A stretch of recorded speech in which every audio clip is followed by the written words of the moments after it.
Bora, menino, fazer o fogo na Babilônia.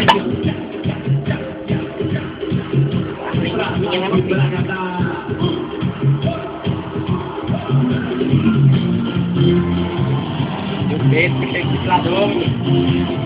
Mostra a paisagem, meu Deus, mostra a paisagem. Rodando ali.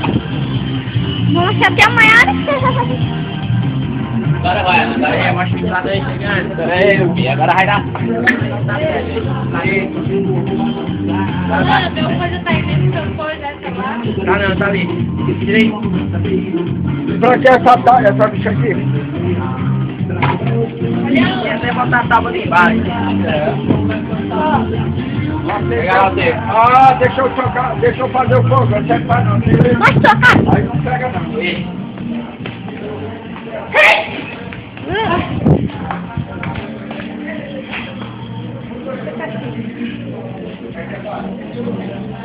Vai, mano, demora demais esse vídeo. Já fez 1 hora. Motinha. É a motinhazinha. Ferramenta aí. Galera, aqui é uma paisagem, tá ligado?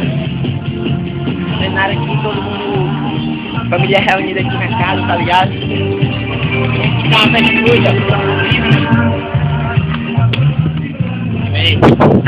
de vez em quando aparece uma avestruz aí, tá ligado? O bicho bota o tamanho de um macaco, menino. Ali à frente, pico, ali na fogueira, né? E ali no PV, o depoimento dele aqui, que ele fala sobre a fogueira. Tá vendo? Tá lá, tá lá. Ah, então conta aí, ó. Tá dando certo, meu filho? Ah, filho. Fogueira aí, raiz. É o seguinte, é porque a chuva pegou no carvão, entendeu? Aí A então, linguiça pro Iago chupou. O Iago comer, Iago grita. Chupa. já era, meu filho. Tem mais ligeiro do que uma bala. Tá bom, aí. Produção. É, eu sou o Alan Alves. E bebê, Júnior.